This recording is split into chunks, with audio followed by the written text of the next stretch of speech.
चलिए जी प्रारंभ करते हैं। ओम सदाशिवसमारंभां शंकराचार्यमध्यमाम् अस्मदाचार्यपर्यन्तां वन्दे गुरुपरम्पराम्।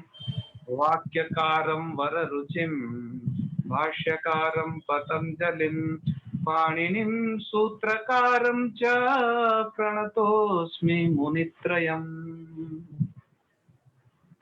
सर्वेभ्यो नमो नमः।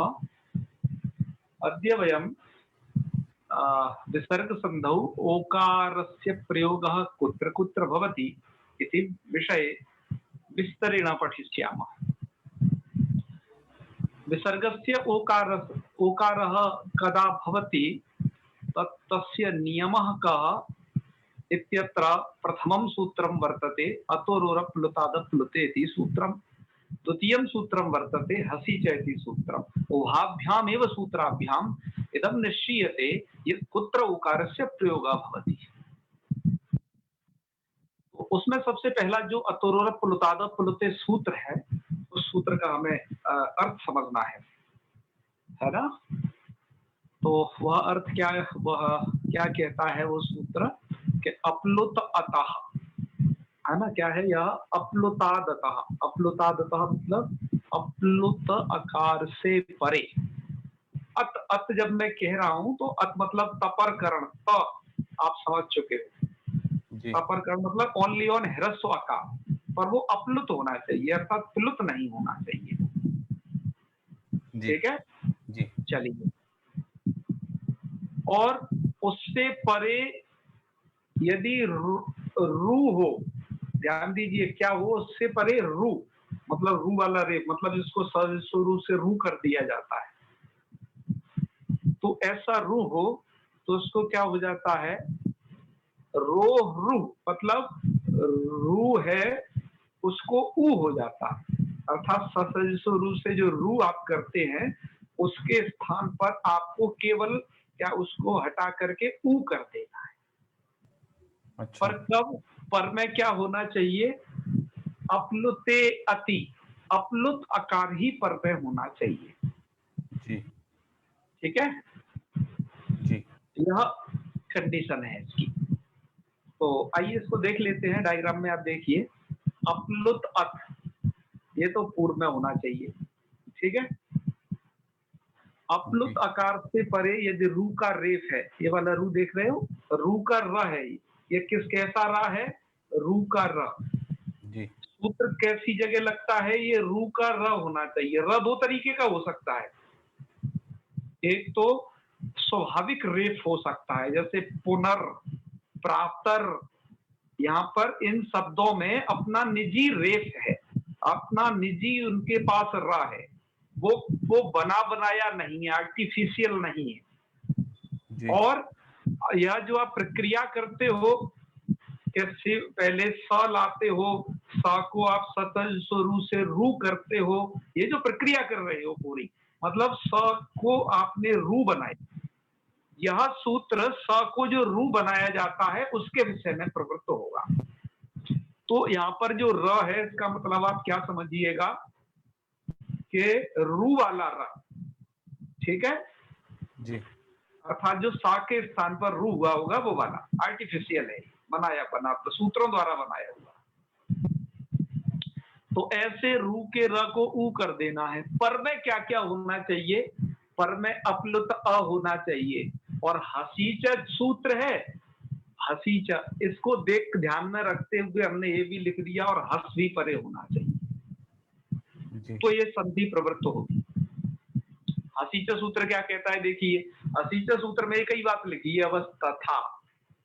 तथा का मतलब क्या है? तथास्तु। तथा का मतलब यही है, वही कि जो ऊपर वाला सूत्र काम करता है नीचे वाला भी यही काम करेगा पंतोला जी, लेकिन जी अंतर ये है कि ऊपर वाले को तो अत परे चाहिए था, अप्लुत अत। नीचे वाले सूत्र को, हसीचा सूत्र को, उसमें हसी शब्द है इसलिए वो हस परे चाहिए बस जी। तो क्या हो जाता है?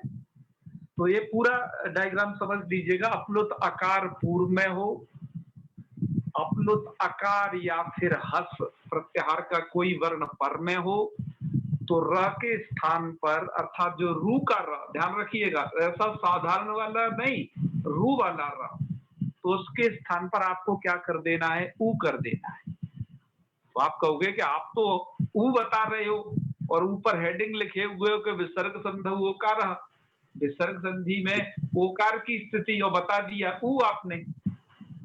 तो जिन लोगों ने ऊ तक समझ लिया है वो ओ भी समझ लेंगे, क्योंकि ओ तो एक संधि के कारण हो जाता है जो आप पढ़ चुके हो। आइए वो ओ कैसे बनता है ऊ से, अब वो प्रक्रिया को जानते हैं। तो आइए सबसे पहले हम उदाहरण को देखेंगे जो इस सूत्र का उदाहरण है सिबोर्च्य का है, अतोरप्लुते का सिबोर्च्य, इस उदाहरण। इसका उदाहरण देखिए, यह है शिवस प्लस अर्च्य। ये स कौन सा है, ध्यान रखिएगा, वही विभक्ति वाला, सु और जस का विभक्ति वाला प्रत्यय वाला सा है जी। क्योंकि मैं इसको प्रक्रिया को शुरू से बताता हूं आपको, जिससे कि कभी भी आपको कंफ्यूजिंग नहीं हो जी। शिवस अर्च्य, अब आप सबसे पहले क्या सूत्र लगाइए, स सज सो रू लगा दीजिए, तो रू का क्या बचेगा, र, तो स्थिति हो गई शिव र अर्च्य जी। शिव र अर्च्य, ऐसी स्थिति होने पर आपका सूत्र प्रवृत्त होगा अतोरप्लुते, क्योंकि अब कोई पिछला सूत्र लग नहीं सकता। आप देखो मैं बता देता हूं क्यों नहीं लग सकता। र को विसर्ग नहीं हो सकता क्योंकि खर पर नहीं है जी, और न ही स्थान है, बात बराबर है जी जी। तो मतलब विसर्ग की कंडीशन तो उसे बन ही नहीं सकती, वो तो खर परे रहते टोटल होता है, आगे तो अपरे है। तो क्या चीज है, अपलुत आकार से परे जो रू उसको ऊ हो जाता है। अब आप देख रहे होंगे शिव में ब में अ है, व में अ है शिव में, उस व में अ से परे रेड अक्षर में लिखा हुआ है र, ये रू का ही रा है जी। इसको क्या हो जाएगा, ऊ क्या पर में होना चाहिए, अपलुत अ पर में होना चाहिए जी। अपलुत अ यहाँ पर में है, ठीक है। अपलुत अ कौन सा पर में है, ये अर्च्य का अ, ठीक है जी। तो मतलब आपने क्या जाना कि अ पूर्व में और अ बाद में, मतलब ह्रस्व वाला अ, दीर्घ नहीं, केवल ह्रस्व वाला, ये भी समझिएगा। अत हम कह रहे हैं, अत तपरकरण करके बोल रहे हैं उसको, तो क्या हो जाएगा, र को क्या हो जाएगा, ऊ, तो आपने ऊ कर दिया, अतोरप्लुते लगा करके इस वाली कंडीशन पर है ना, र को ऊ कर दिया, तो स्थिति बनेगी सेव ऊ अर्च्य। इसके बाद यहाँ तक अतोरप्लुते का काम हो गया। इसके बाद क्या करिए, अ और ऊ, इस शिव में ब, व में अ और ऊ, कौन सी संधि हो जाएगी इस संधि में से, व के बाद ऊ है, मतलब व में गुण संधि हो गई, संधि हो जाएगी, ठीक है सूर्यकांत जी जी, धन्यवाद बालकृष्ण जी। तो गुण संधि हो जाएगी, तो गुण संधि पूर्व और पर दो वर्णों के स्थान पर होती है, तो आ के स्थान पर प्लस ऊ के स्थान पर क्या हो जाएगा, ओ बन जाएगा जी। ओ बन जाएगा तो स्थिति हो जाएगी आपकी ये वाली शिवो अर्च्य, क्या हो जाएगा, शिवो अर्च्य। अब एक संधि और हो जाएगी, पदांतादति से पूर्व रूप, क्योंकि शिवो क्या हो गया, ये शिवो हो गया पदांत एंग, एंग है ना ओ बाद में, तो पदांत एंगम से परे यदि क्या हो, ह्रस्वकार पर में होता है, तो ह्रस्वकार पर में मिलेगा ही यहाँ पर, क्योंकि अत परे रहते ही सूत्र कहता है हमेशा मिलना है जी। तो क्या हो जाएगा, एंग पदांतादति से पूर्व रूप हो जाएगा। तो यह जो नीचे रूप लिखा है आपका शिवोर्च्य, यह रूप बन जाएगा, पता नहीं समझ में जी। तो यह कैसा उदाहरण था, अतोरप्लुते का, अपलुत आकार पहले हो, अपलुत आकार ही बाद में हो, और बीच में यदि सजसो रू से यदि रू वाला रा है तो उसको ऊ कर देना है आप। जी सारी समझ में? जी चलो अब ऐसे ही दूसरा उदाहरण देख लीजिए, हसीचा वाला। हसीचा वाले उदाहरण में क्या है, वही है सेम, एक चीज बदली है, पर वाले वर्ण बदल गए हैं। अब अपलो तकार से परे रू को ऊ होता है ना, तो सबसे पहले आइए स्टार्ट हो जाइए यहाँ से कि शिवस प्लस बद्या। हाँ जी पत्तोला जी क्या कह रहे हैं? ये अतो रोरप प्लुता प्लुते में हाँ हाँ शिव और उसके बाद ऊ ठीक है, हाँ यहाँ तक तो ठीक है, और उसके बाद अर्च्य है, तो यहाँ वकार भी पूर्ण है, मतलब अकार सहित है, लेकिन जैसे ही हम उसके नीचे ऊ को ओ किया हमने तो वकार में हलंत्य आ गया। हलंत क्यों आ गया? क्योंकि जो गुण हुए का आदेश होता है वो दो वर्णों के स्थान पर होता है, पूर्व और पर। अच्छा, ये बताया तो था ना पूर्व वहाँ? पर ये संहिता के पूर्व पर होंगे कि एक दो, मतलब यही एक साथ वाले पूर्व पर, ये डाउट आ गया। पूर्व पर का मतलब यही है कि पूर्व में है शिव में ब में अ और पर में है उ, इन दोनों इसके स्थान पर गुण होगा। ठीक ठीक है ना? ठीक बिल्कुल। हाँ इसलिए उसको हमने हलंत लिख दिया जब, क्योंकि ये मैंने क्या बताया था आपके जो अच संधि है वो दो प्रकार की है। एक तो इस प्रकार की है जहाँ एक के स्थान पर एक ही अच बैठता है, एक ही स्वर, और दूसरी जी प्रकार की है, दो भेद किए थे। दूसरी संधि इस प्रकार की है जहाँ दो वर्णों के स्थान पर मिलकर एक वर्ण बैठेगा। जी ठीक है, जी रिकॉल करिए उन सब बातों को तो ये लग जाएगी। चलिए अब आगे है आपका शिवस प्लस वंद्या है। अब ये सा है विभक्ति वाला सा है शिवस में। आप जो रूप चलाते हैं ना शिवह शिवऊ शिवाह वगैरह, वो विभक्ति का सकार है, मतलब यहाँ से आपको यात्रा शुरू करनी। तो शिवस प्लस वंद्या, स सजिसो रू, सूत्र से रू कर दिया आपने, तो क्या बन जाएगा? शिव र वंद्या।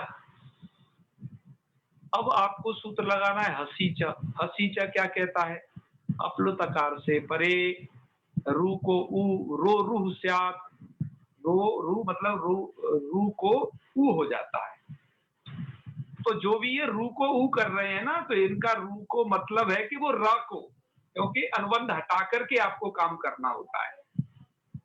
ठीक है, तो रो रू स्यात् मतलब रू को ऊ हो जाता है। तो ठीक है जी, हमने कर दिया। कह रहे हस परे होना चाहिए। क्या होना चाहिए? हस पर में। तो हस है, वंद्या का वह हस पर में है, तो इसलिए क्या हो गया? रू को कर दिया ऊ, तो स्थिति बन जाएगी शिव ऊ वंद्या। ओके जी। अब ऐसी स्थिति में क्या करना है? शिव ऊ वंद्या, व में है अ, उधर आगे ऊ एच परे मिल गया, तो हाथ गुणा लग जाएगा वर्ण से एच परे रहते, तो वही ओ हो जाएगा। तो स्थिति हो जाएगी शिव ओ वंद्या, आध गुणा के बाद मिला देंगे तो बन जाएगा शिवो वंद्या। क्या बन जाएगा यहाँ? शिवो वंद्या। तो यहाँ तो इतने सारे जो वर्ण हमने लिखे हैं, ये वर्ण पर में होने चाहिए, और पूर्व में ध्यान रखिए, पूर्व में क्या हो? ह्रस्व आकार मात्र, तब इस संधि की कंडीशन बनेगी। है जी, क्या क्या कह रहे हैं? तो यहाँ बोकार का आकार है। आपकी आवाज हमें साफ नहीं आ रही है, आप न बोलें, क्योंकि आपकी ध्वनि हमें साफ नहीं आ रही है, हमारे किसी भी श्रोतागण को साफ नहीं आ रही है। आप अपना प्रश्न लिख के पूछ लें। ठीक है, हाँ हाँ। ये हाथ किनके खड़े हैं, थोड़ा डाउट हो बताइए। सूर्यकांत जी नाम लीजिए। राधा शर्मा जी। जी राधा शर्मा जी। नमो नमः महोदय। मेरी पिछली 2-3 क्लास ना छूट गई थी, तो मुझे ये चीज पूछनी है, ये जो आपने शिवस लिखा है, तो यहाँ पर स का मतलब क्या विसर्ग है? क्या है स का मतलब? स का मतलब जैसे ये शब्द है, आपने ये सह वो विसर्ग है, मतलब जैसे शिवः यहाँ सबका ये आचार्य है। व्यवस्थित सकार है, इस सकार को विसर्ग वगैरह या एक किस कंडीशन में पहुंच सकता है, आप हमारी शुरुआती 2 क्लास जरूर देखें, तब अपने प्रश्न करें। अच्छा, नहीं अगर जैसे ठीक है, हो सकता है फिर मेरा वो प्रश्न समझ में आ जाए। ठीक है, मैं शुरू की 2 क्लास जरूर देखूंगी। और देखना, फर्स्ट वाली क्लास देखना तो बहुत ही ज्यादा जरूरी है, क्योंकि पहले में ही सबसे जो जिस प्रकरण की शुरुआती फर्स्ट क्लास होती है, हम उसको ऐसा पढ़ाते हैं कि पूरे प्रकरण का ज्ञान हो जाए उससे, और तब वो से देखना बहुत अनिवार्य है, तो आपको इस प्रकार की शंका रहेंगी नहीं बिल्कुल भी। ओके, ठीक है सर। आप उन्हें देखें, फिर हमें पूछे, हमें कोई दिक्कत नहीं। दूसरा नाम लीजिए जी। बालकृष्ण जी। गुरुजी प्रणाम। जी महादेव। गुरुजी मैं यह कह रहा था कि इसमें जो हर्ष वकार है यहाँ पे बोला है अपलुत, यानी कि प्लुत भिन्न, तो जी, जी। केवल प्लुत भिन्न बोला, तो गुरुजी इसमें जो दीर्घ नहीं आ सकता क्या? और देखो, प्लुत भिन्न बोलने से दीर्घ का भी ग्रहण हो सकता था, जी है ना? जी पर जी जी। दीर्घ का भी ग्रहण ना हो इसलिए अत मात्र बोल दिया, हाँ, तब प्रकरण। अपरकरण कर दिया। अब उससे क्या होगा, अगर जैसे हिरस्व का ठीक है, भी बोध हो हो सकता जाएगा, है फिर मेरा वो प्रश्न समझ। जी जी जी जी जी है ना? जी अब जी उससे गुरुजी। हिरस्व का भी बोध हो जाएगा। पर अब एक प्रश्न और करते हैं इसमें, वो भी सुन लीजिए, आपने बढ़िया प्रश्न किया है। अब एक और मैं बता रहा हूँ जो शायद आप लोगों के दिमाग में चल रहा होगा, जी कि या तो मात्र अत कह देते, अत से ही हिरस्व भी व्यावृत्त हो जाता और प्लुत भी व्यावृत्त हो जाता। वो जी, सॉरी, मैंने कुछ बोल दीर्घ। दिया, दीर्घ भी व्यावृत्त हो जाता, प्लुत भी व्यावृत्त हो जाता, जी जी जी क्योंकि अत कहने से। तो अपलुते पद का क्या प्रयोजन है, तो हम आपको जी बताएं कि अपलुते पद का जो प्रयोजन है यहाँ पर नहीं चर्चा किया है जी लघु सिद्धांत कौमुदी में, अपलुते पद के प्रयोजन की। सिद्धांत कौमुदी में भी एक दूसरे प्रकरण पर इसकी बात चर्चा की गई है, इस सूत्र पर नहीं की गई है। जी आपके लिए आपको इसमें देखना है तो काशिका वृत्ति का अवलोकन करें कि अपलुते पद के ग्रहण का प्रयोजन क्या है। काशिका वृत्ति में इस बात को बहुत स्पष्ट तरीके से लिख दिया है। जी आप लोगों के समझने के लिए तो बस इतना ही पर्याप्त है इस सूत्र में कि अत जी पूर्व में हो और अत ही पर में हो, अतुर और अपलुता के लिए। जी ठीक है ना? जी हाँ हाँ, तो इतना ही है, क्योंकि अपलुते को लेकर के यहाँ पर कोई उदाहरण वगैरह प्रत्युदाहरण दिए नहीं गए हैं। जी ठीक है, तो हम उसे बताना उचित नहीं समझते हैं। यदि जिन लोगों जी की बहुत अधिक इस विषय की जिज्ञासा होगी तो वो अलग से संपर्क करें, उन्हें हम बता देंगे। जी और हम उन्हें सबसे पहले कहेंगे कि वो काशिका वृत्ति के मूल का अवलोकन करें, उन्हें उत्तर मिल जाएगा। जी गुरु। बिल्कुल बिल्कुल, आ गई ना बात समझ में? हाँ जी गुरु। बिल्कुल, चलिए। तो आप लोग बस इतना ही ध्यान रखें, अत पूर्व में हो और अत बाद में हो। ठीक है? अपलुत ग्रहण का प्रयोजन अभी आपके लिए कठिन पड़ जाएगा, इसलिए हम उसे नहीं बता रहे हैं। अच्छा, तो अभी इससे क्या बात निकल के सामने आई, सभी नियम से बात यह निकल के सामने आई कि विसर्ग संधि में जो ओकार की स्थिति है वो तभी बन सकती है जब पूर्व में अत होना चाहिए, बाद में अत या हस। अत का मतलब केवल आकार, या हस मतलब इतने सारे कोई भी वर्ण पर में होंगे। ध्यान रखिए, ये सब कैसे वर्ण हैं? ये खर वर्णों से भिन्न वर्ण है। सूर्यकांत जी दिमाग लगाइए, पजल है, मैंने पहले ही कहा था। ये सभी वर्ण क्या है? ये खर वर्णों से भिन्न वर्ण है ना? जी। तो क्या हो जाएगा? पूर्व में बस ये ध्यान रखना, पूर्व में अ होगा तभी इसकी कंडीशन बनेगी। पूर्व में यदि ई है, ऊ है, तब नहीं बन पाएगी। ठीक है ना? जी। तो तभी क्या होता है, इस रू का ये जो है रू का र है, इस रू के र को क्या होता है, उकार हो जाता है। उकार को गुण वगैरह हो करके वो, क्योंकि रू को ऊ हो जाएगा तो पूर्व में अ है, पूर्व में अ है तो गुण हो जाएगा। ठीक है ना? जी। तो क्या बन जाएगा? शिवोर्च और एंगा पदांतर पूर्व करके, तो ओकार की स्थिति ऐसे ऐसे बनेगी। आपने 2 प्रयोग देखिए। अब आपको ढेर सारे अन्य उदाहरणों को भी आप लोगों के समक्ष प्रस्तुत करते हैं।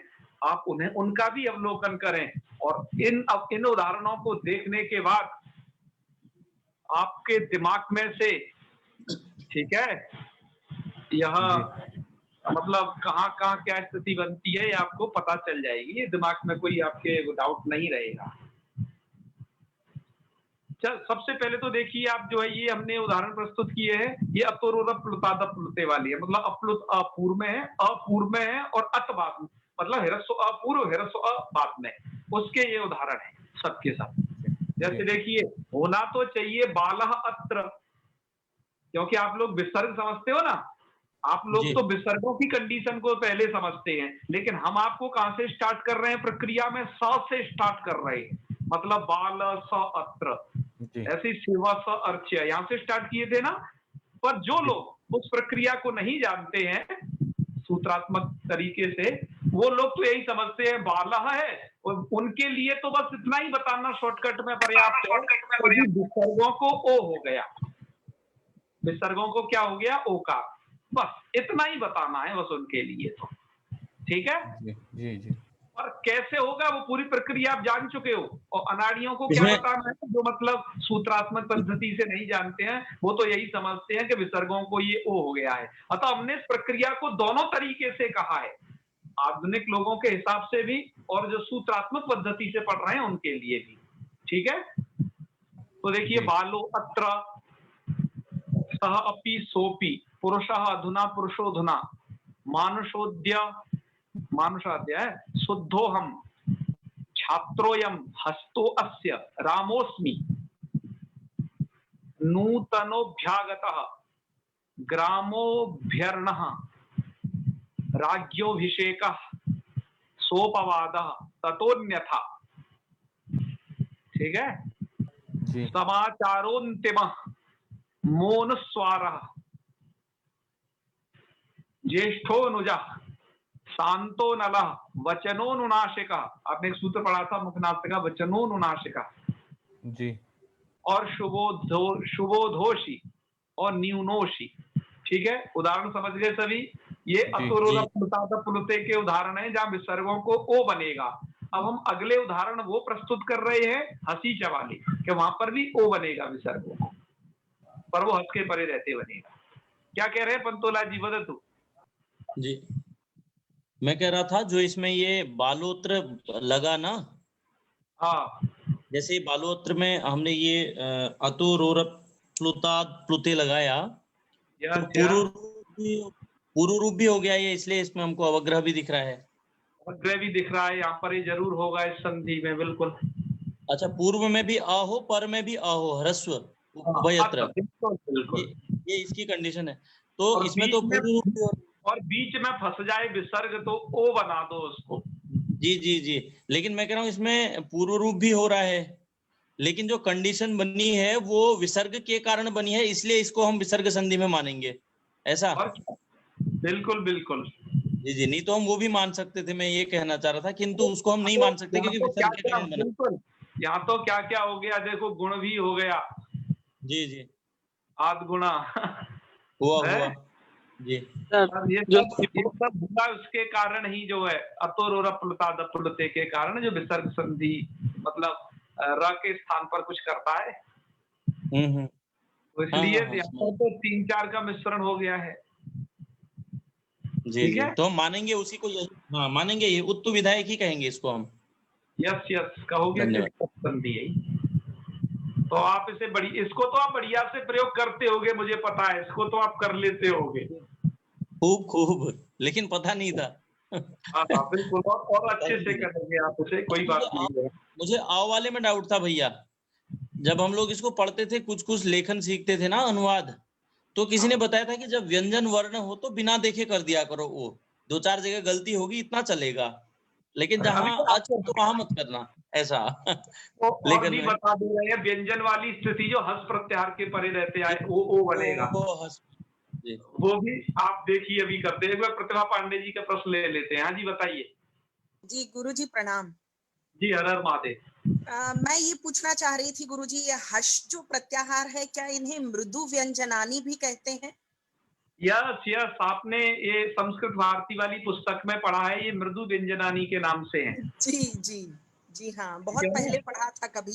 हाँ, जी नहीं नहीं, वो उस किताब में ऐसा ही लिखा हुआ है, मैंने उसका भी अवलोकन किया था आज, जी तो उसको भी देखा था। जी, अच्छा, तो चलिए धन्यवाद। अब आइए हसीचा के उदाहरणों को थोड़ा गौर कर लेते हैं। ध्यान रखिएगा, यहाँ पर भी स्थिति वही रहेगी, अपूर्व में होगा और हस प्रत्याहार का वर्ण कोई बाद में होगा, तो बीच में यदि विसर्ग फंस जाएगा तो वो ओकार में बदल जाएगा। जी इला जी क्या कह रही हैं बताइए। अपूर्व में जो हो होकार का उत्तरवर्ती जो होकार है वो है ना क्या क्या जो ओ कहाँ है? एक मिनट आचार्य जी। सरोज जी आप पहले हाथ उठा लीजिए कीजिए, ऐसे बीच में अचानक से बोलते हैं फिर मुझे म्यूट करना पड़ता है हर बार। अभी इला जी से पूछा गया है ना, तो आप इला जी को प्रश्न करने दीजिए। नियम का पालन करना है। इलाजी ने हाथ उठाया था, हम उनके बोलने की प्रतीक्षा कर रहे थे और आप बीच में बोल पड़े। हाँ नमो नमः। मैं ये पूछ रही थी कि ये मृदु व्यंजनानी वाली बात समझ नहीं आई मेरे। अच्छा अच्छा, हाँ जी मृदु व्यंजन और कर्कश व्यंजन, हाँ जी, ये समझ नहीं आई बात। अच्छा अच्छा, इसमें और कोई भेद नहीं है। वो संवारनाद घोष है उनका प्रयत्न, उनका विवार श्वास अघोष प्रयत्न है, तो घोष होने के कारण है ना, और अघोष होने के कारण यह दोनों में भेद है। और ये मृदु व्यंजन और ये वाले जो भेद हैं ये भाषा विज्ञान के अनुसार भेद है, व्याकरण शास्त्रीय भेद नहीं है ये, ठीक है।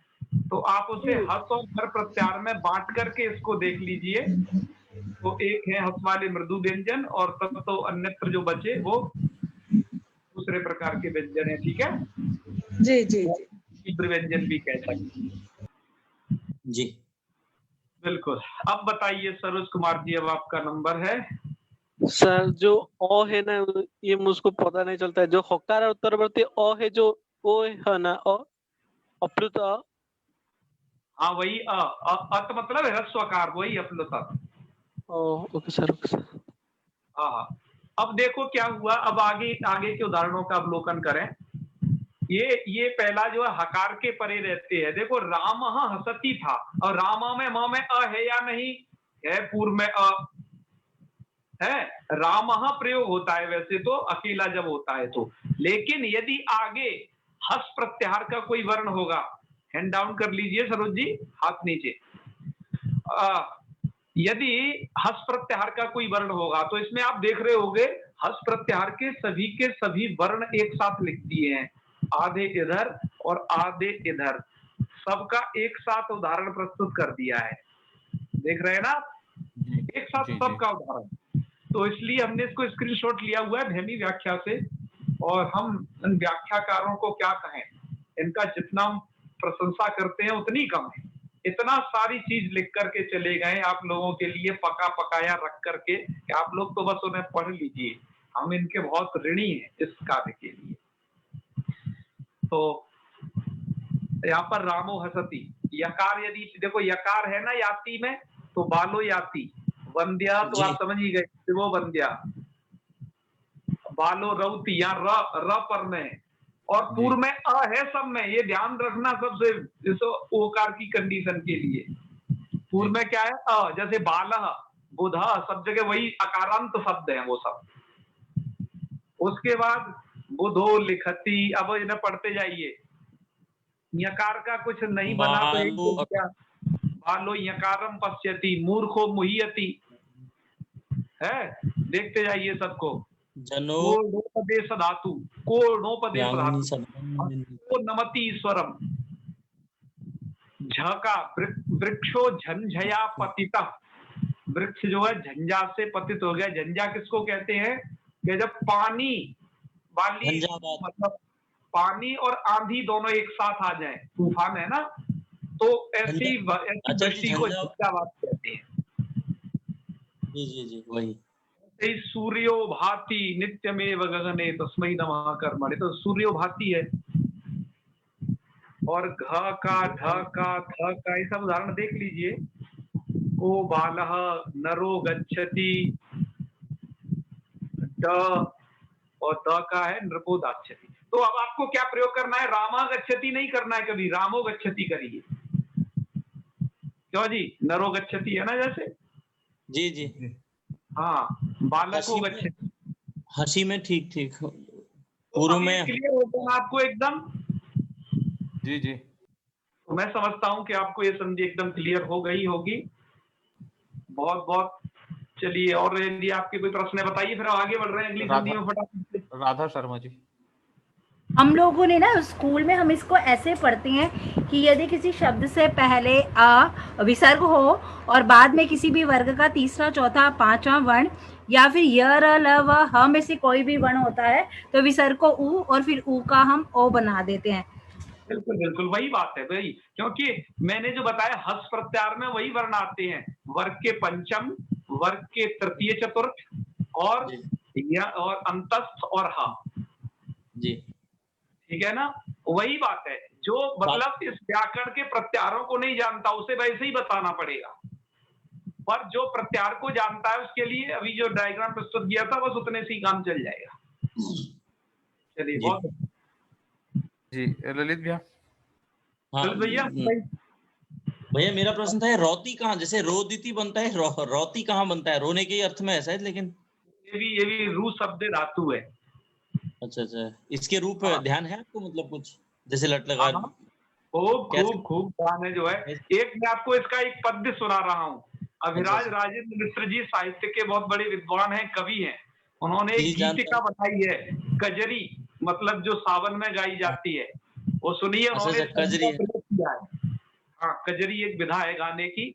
उन्होंने क्या जी जी कहा है, उन्होंने कहा है रू शब्द धातु से बनेगा ये। रौति को किला मदाल सार साल तरऊ गो पिता तमाल तरऊ रे। रौति को किला मदाल सार साल तरऊ गो पिता तमाल तरऊ रे।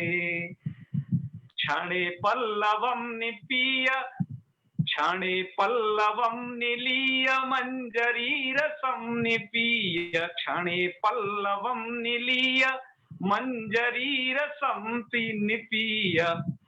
तो यह जो कजरी आप सुन रहे थे, इसमें सबसे पहले रौति कोकिला मदालसा रसाल तरु गोपिता तमाल तरु। जी जी मदेन आलसा मदालसा बताल कोकिला रौति, रौति इत्युक्ते शब्दम करोति, रू शब्दे। जी जी कहां पर अच्छा, के शब्द कर रही है? रोने के अर्थ में नहीं है, मतलब शब्द करने के अर्थ में है शब्द ये करने धातु। अर्थ में। तो शब्द करना ये होता है उसको, है ना। जी जी हाँ, तो आपको ये रूप धातु मिल जाएगी। अदादी गण की हम पढ़ेंगे, इन सबको चिंता नहीं करें, बिल्कुल एक एक चीज क्लियर होगी। आगे जी, नाम लीजिए आगे जल्दी से। जी अमर कुमार जी। जी महोदय नमो नमः। हाँ जी नमो नमः। महोदय ये कह रहे थे कि जो ये शंका थी हमको कि सीओ चौराहे में जो आपने वो कर दिया, फिर ठंडा कर दिए उसमें पहला सूत्र में, तो एक प्रधानता दत्त से हुआ है वहाँ पर, एक प्रधानता दत्त से। जी, तो यहाँ पर महोदय, यहाँ पर जो वो है जो फॉर्म है, तो उसको यहाँ पे खंडाकार नहीं होगी, इस सूत्र से नहीं हुआ है ना, जो पहले जो सूत्र लगाया हो है। जाएगा खंडाकार, आ को ही खंडाकार होता है। एंगा पदांतादति वाली वो संधि को आप भूल चुके हो शायद। नहीं महोदय, शंका था इसलिए पूछ रही है, मतलब वो ये जब लगेगा तब ना यहाँ पर हो जाएगा खंडाकार। यदि सुनिए ध्यान से, ए या ओ पूर्व में रहते हैं, बाद में अ होता है, तभी खंडाकारा की स्थिति बनती है ना, वो भी पदांत होने चाहिए। और एंगा पदांतादति के नियम को स्मरण करिए। जी जी वही पूछना था मुझे, मतलब यहाँ पर नहीं होगा, इस सूत्र रहेगा तो होगा जी। वाको कैसे हो जाएगा? ठीक है, हाँ वाको नहीं होगा भाई, हाँ कोई संधि थोड़ी ना विवाह के साथ। जी जी आगे नाम लीजिए। धन्यवाद जी। श्याम सुंदर जी। हाँ श्याम सुंदर जी। बड़े भैया प्रणाम। महादेव कहिए। ये अतोरो रपलुता दपलुते में जो अतो है वो भी इसी प्रकार से अतो बना है ना? अत अस रपलुता दपलुते ओकार हो गया है वही। अत को अस अत सार रा को उ और उ को गुण। हाँ यस यस। अच्छा ठीक ठीक, यही मैं पूछ रहा था। अरे गजब गजब, आनंद आ गए, क्या बात है। प्रणाम प्रणाम बड़े भैया। महादेव। तो चलिए आगे बढ़ते हैं। हम है राधा जी, आप हाथ नीचे कर लीजिए, आप पूछ चुकी हैं। आगे बढ़ते हैं। अब मित्रों आगे हम जो पढ़ने जा रहे हैं ये बहुत ही ज्यादा प्रयोग होने वाली संधि है, लेकिन कोई इसे करता नहीं है, बल्कि करना चाहिए, मैं ही मानता हूं। विसर्ग संधौ रकार या कहिए रेफ, र की स्थिति कहां होती है? मित्रों आप जैसा देखते होंगे कि हर स्लाइड पर सूत्र होते थे, इस स्लाइड पर कोई सूत्र नहीं है। अर्थात यह जो र कहां होता है इसके लिए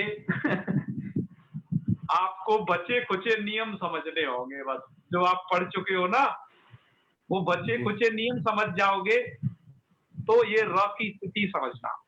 और मैं आपको पहले ही बता दूं, चलो पहले इनको पढ़ लेते हैं ना, बाद में बताएंगे आपको वो चीज क्या है। नियम क्या है? र कहां रहता है कि यत्र इच प्रत्याहारात परे विसर्ग ततः परे अस प्रत्याहारश्चेत तदा विसर्गस्य स्थाने रेफादेशा।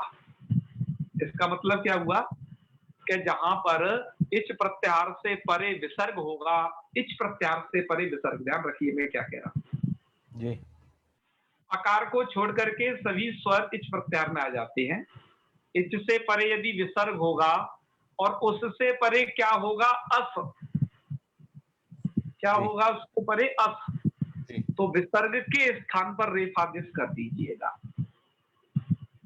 आइए डायग्राम में झांक लेते हैं थोड़ा सा। ये हो गया आपके इच प्रत्याहार के वर्ण के, ये वर्ण तो पूर्व में हो।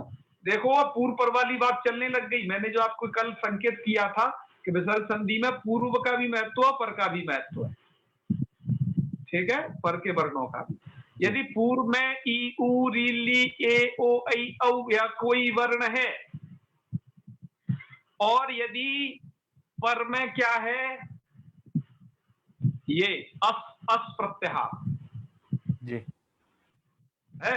अब आप समझ लेना वर्ग के कौन कौन से अक्षर आते हैं। क्या पूरे तो स्वर आ रहे हैं और हस प्रत्याहार के वर्ण आ रहे हैं, ठीक है जी। तो क्या हो जाता है? विसर्गों को र हो जाता है। ये विसर्गों को र हो जाता है का मतलब ये मैं उनके लिए बता रहा हूं जो सूत्रों को नहीं समझते हैं, जो डायरेक्ट यही समझते हैं कि हाँ भैया यहाँ विसर्गों को र हो गया। सूत्रात्मक पद्धति वालों को मैं अभी जस्ट थोड़ी देर में बताऊंगा कि ये कैसे किन सूत्रों द्वारा ऐसा संपन्न हुआ। अभी मैं केवल एक नियम बता दे रहा हूं उन लोगों के लिए जिन्हें सूत्र की समझ नहीं है ना, वो लोग एक सीधा प्रतिपादन कर सकते हैं कि हाँ भैया ऐसा होता है। ये सबसे पहला नियम है जो आपको बताया।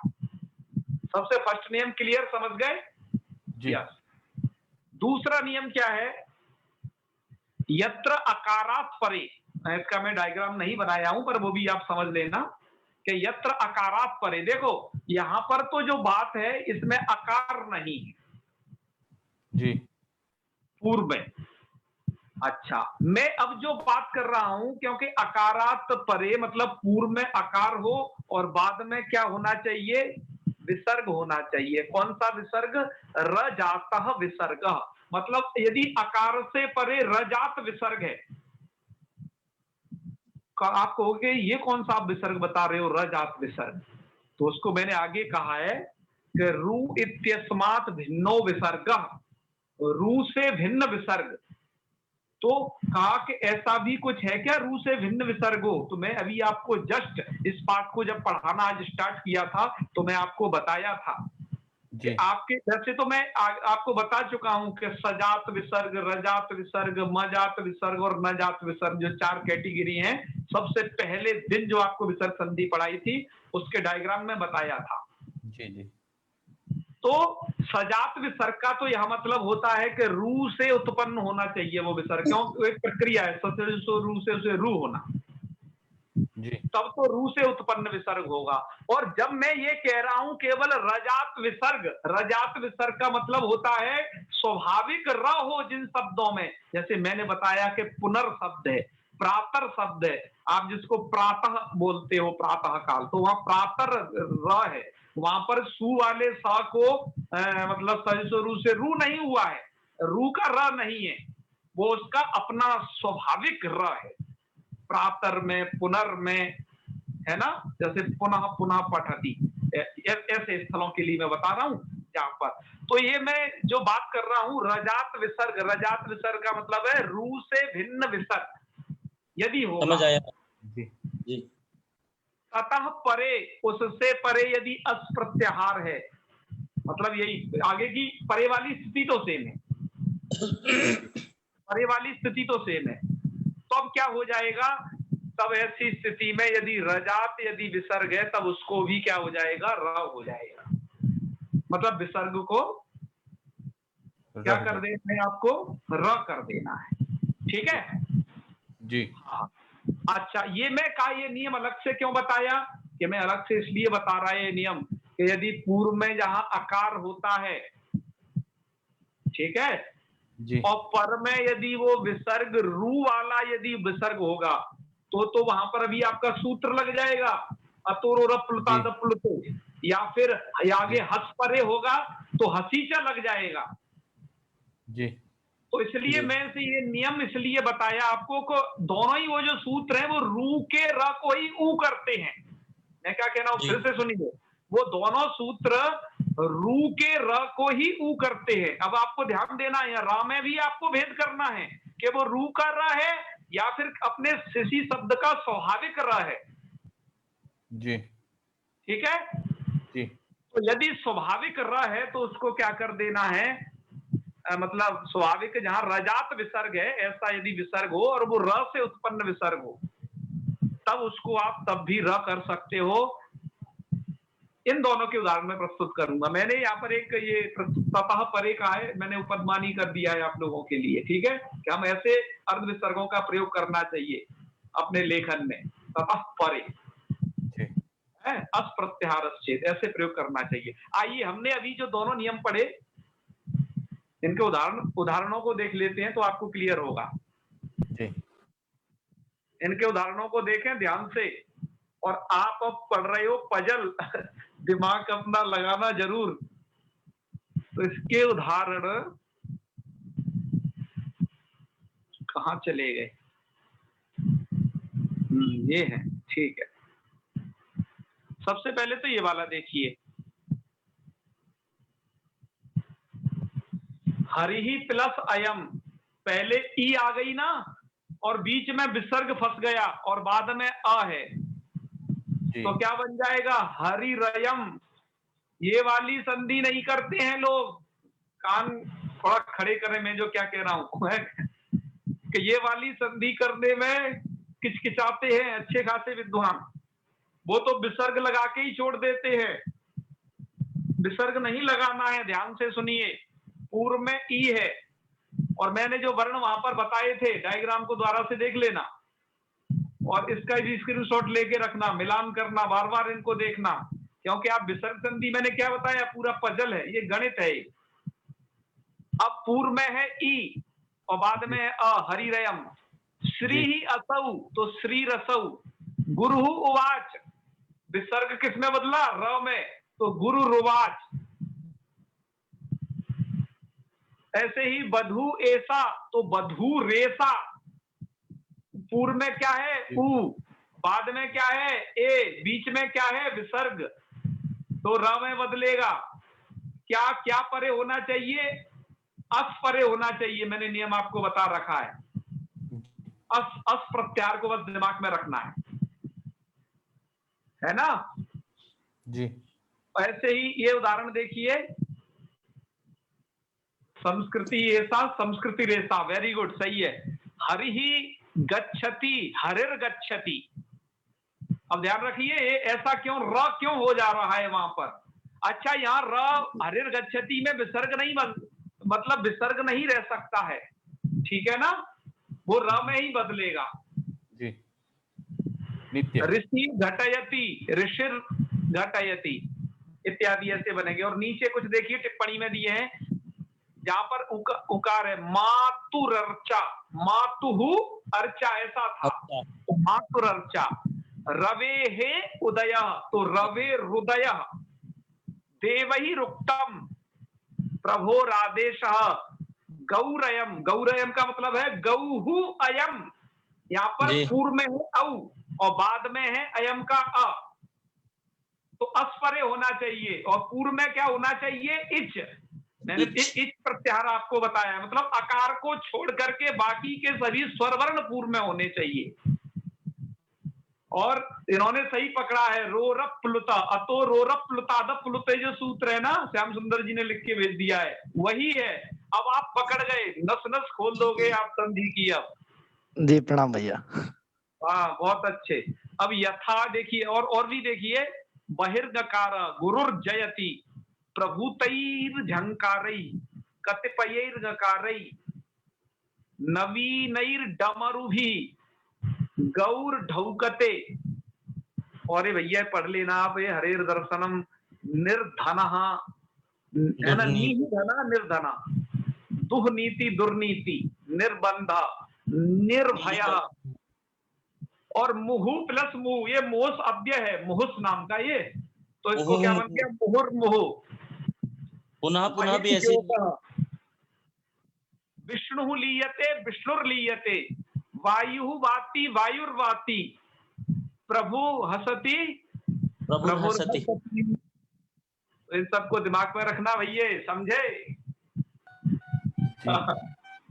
तो आपने क्या जाना, ये र की स्थिति कब बनती है? र की स्थिति बनती है कि पूर्व में इच हो, पर में अस हो, और बीच में यदि आप विसर्ग प्रयोग करना चाहते हो तो मत करिए, आप उसके स्थान पर र प्रयोग करिए। और हाँ, अभी एक चीज तो और बतानी है आपको। अब वो वाला जहाँ स्वाभाविक र है, अर्थात ये तो सभी अभी जो बताया ये ससर्जित रू से उसे रू हुआ, ये रू वाला र था। अब मैं उन शब्दों को और आपको दिखा दूं जहां पर स्वाभाविक र है, उनको और देख लीजिए एक बार, फिर आपके प्रश्नों को लेंगे। इन्हें देखिए, ये है वो शब्द। देखिए पुनः अपि, यहां पर जो र है स्वाभाविक है, तो आपको क्या करना है? पुनरपि है। आप एक संस्कृत गीत पढ़ते हो, गृहे गृहे च पुनरपि, है, तो पुनः अपि, पुनः आगतः पुनरागतः, इष्ट काम संसिद्ध्यर्थम पुनरागमनाय च, है, जो आप देवताओं को विदा करते समय इस मंत्र को पढ़ते हो उसमें। ऐसे ही पुनर्गच्छ, पुनर्घमंडः, भ्रातः युद्धस्व, तो भ्रातर युद्धस्व। भ्रातर में क्योंकि भ्रातृ शब्द है ना, री, तो उसका र अपना स्वाभाविक रहता है। भ्रातर, भ्रातर शब्द है ना, गुण वगैरह होकर भ्रातर बनता है, तो भ्रातर युद्धस्व। ऐसे पुनर्लब्धा, मातः बंदे, तो मातर बंदे, पुनर्हसति पुनर्हसति, है ना। और इसमें प्रातः वो नहीं दिया है ना, प्रातः के आगे भी यदि हस रहेगा तो यही बनेगा। और प्रातः के यदि कालह ले आए तो कालह तक का खर परे तो तत्काल विसर्ग बन जाएगा। पुनरपि जननम पुनरपि मरणम, यह आपने सही पकड़ा, ठीक है। ये चीज अभी आपने समझी।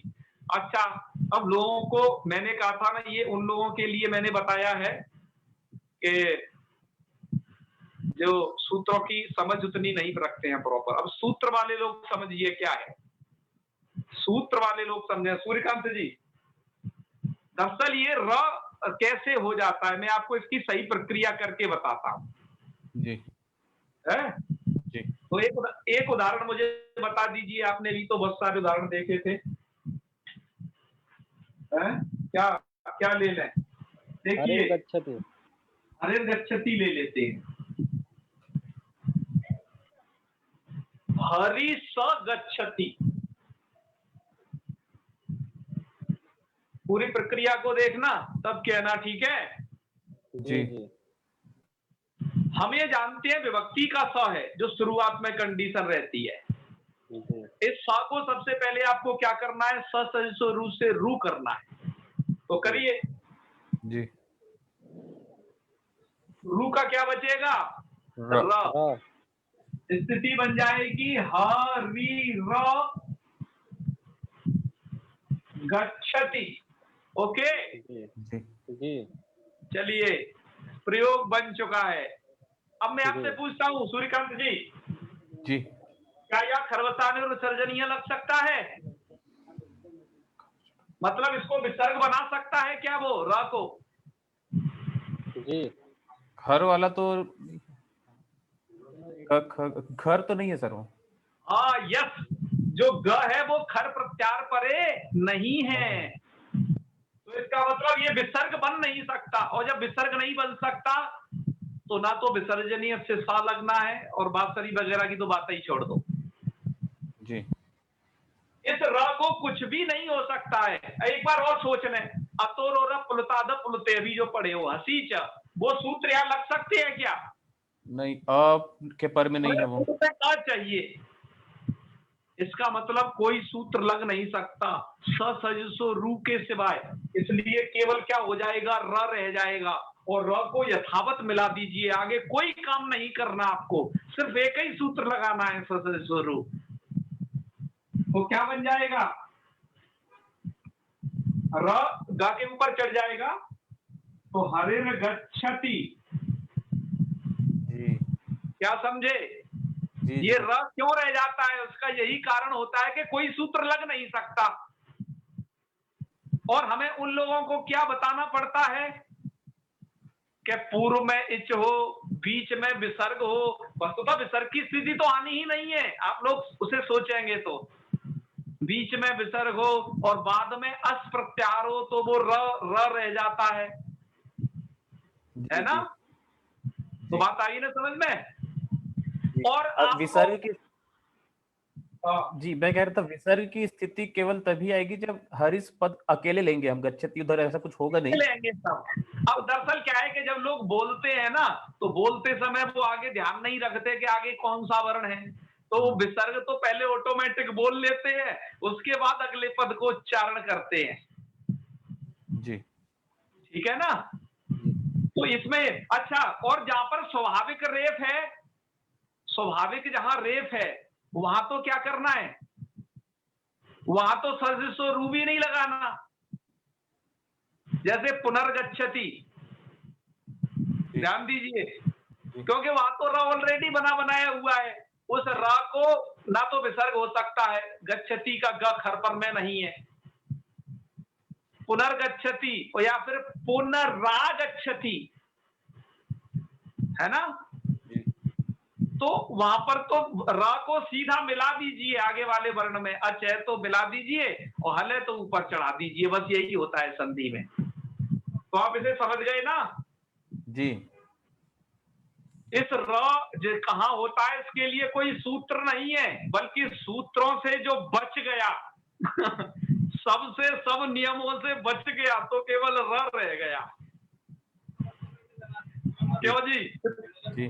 तो मैंने इसको इसलिए अलग से इसको रखा क्योंकि ये आपके विसर्ग संधि में है नहीं, और है उसी में इंक्लूड, इसे लोग नहीं पढ़ाते हैं, है उसी में इंक्लूड।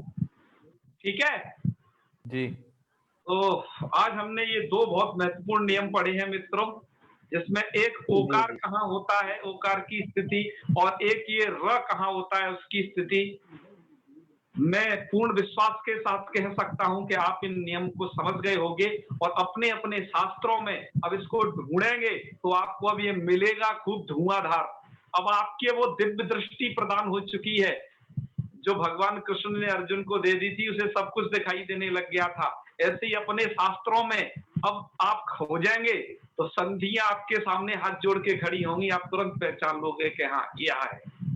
ठीक है, तो बस आप इनका अभ्यास करिए और प्राचीन चीजों को, मतलब जो पुराना पढ़ा चुके हैं उसे भूले ना, एक बार वीडियो देख लें हो सके तो, और वीडियो को क्रम करने का प्रयास सूर्यकांत जी कर रहे हैं कि जल्दी से आप ढूंढ करके उसे देख पाए। और सबसे हमारी जो प्रार्थना है वो यही है कि एक बार यदि आप चाहते हो कि मुझे वो विषय आए तो उस विषय को किसी को बता दें, पढ़ा दें, अन्यथा उसका लेखन कर लें जिससे कि वो सुरक्षित रहे, क्योंकि विद्या तो लॉक करने से सुरक्षित नहीं होती है।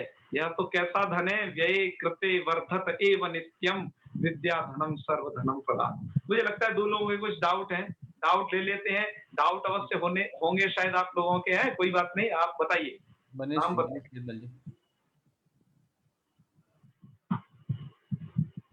नाम उच्चारण कीजिए। सूर्यकांत जी क्या है? मनीष जी चलिए सबसे पहले। हाँ मनीष जी का नाम लिया ना मैंने। गुरुजी प्रणाम। महादेव। जी गुरुजी, स्वाभाविक जो रेफ है उसका हमें कैसा पता लगेगा ये स्वाभाविक रेफ है? हाँ, स्वाभाविक का पता कैसे चलेगा, है ना? वो अव्ययों में प्राय आपको मिलेगा। एक तो जैसे पुनर्प्रातर, ये मैंने अव्यय के कुछ उदाहरण बताए, वहां पर आपको पता चलेगा। दूसरी बात, और दूसरे जो है जैसे भ्रातृ शब्द है, भ्रातृ पितृ मातृ जो रिदंत है, इनका भी क्या है आगे गुण होकर के रेफ इनमें स्वयं आ जाता है। वो वाला र नहीं होता है, मतलब रू वाला र नहीं इनमें होता है। जी जी आप जी। जब अजंत पुल्लिंग की प्रक्रिया को पढ़ेंगे और अव्ययों को जान जाएंगे तो आप पहचानने लग जाओगे कि हाँ ये शब्द क्या है, इसमें यही होता है। अच्छा अच्छा अच्छा, बिल्कुल। एक और शंका थी गुरुजी, जैसे अपन ये रेफ का कभी ऊपर रेफ चल जाता है, कभी नीचे आ जाता है। के लिए तो जयदीप ने भी आपको बताया, एक नियम बताया है। जैसे हरि में ऊपर चल गया रेफ, हाँ, और हरि अयम में रे पूरा उसमें आ गया, हाँ, तो ये किस कारण से हुआ गुरुजी? वह एक नियम है, हम बहुत पहले से बताते चले आ रहे हैं, जयदीप जी ने भी बता दिया। मेरे याद भूल गया, मैंने आपने बताया था एक बार तो। हाँ, ये आप उसे याद कर लीजिएगा। जब रेफ आगे कोई अचवर्ण को देखता है, जी जी तो, जी जी, तो वह पीछे वाले वह हल होता है तो उसके नीचे चला जाता है, जैसे सम्राट। जी जी जी। सम्राट में क्या है, सम का म हल है, और राट में र के आगे आ है आकार, तो वो माँ के नीचे भाग जाएगा, तो सम्राट। समझ गए। और यदि हल वर्णों को देखता है तो उनके ऊपर चढ़ जाता है। जैसे भी आपने यहाँ पर देखा कि गच्छति का ग हल वर्ण है, तो हरिर गच्छति उसके ऊपर। आप ऐसे याद रखें थोड़ा, है ठीक है ठीक है। राधा जी, गुरुजी श्लोक भी था शायद, आपने बताया था इस रेफ का उच्चारण करने का, एक श्लोक भी बताया था शायद। हाँ, र को उच्चारण करिए, उसकी विविध गतियां हैं। आप ये र की ही तो गति पढ़ रहे हो विसर्ग संधि में, कि रू के र की क्या गति होती है, या फिर जो स्वाभाविक रेफ होता है जहां पर उनकी क्या गति होती है, ये सब वही तो पढ़ रहे हो, है ना? विसर्ग कहाँ करना है, अर्ध विसर्ग, ये सब र की तो ही गति थी, ये जो तमाम बताई आपको। जी जी जी, धन्यवाद गुरुजी। ठीक है, ओके ओके। राधा शर्मा जी, चलिए समापन करें। जी राधा शर्मा जी का एक प्रश्न और है। हाँ जी, बताइए बताइए, शायद वो सुन नहीं पा रही है। चलिए कोई बात नहीं, हम फिर लेंगे। चलिए। ओम सर्वे भवन्तु सुखिनः, सर्वे सन्तु निरामयाः, सर्वे भद्राणि पश्यन्तु, मा कश्चित् दुःखभाग् भवेत्। ओम शांति शांति शांति। सर्वेभ्यो नमो नमः। शुभ रात्रि। नमो नमः।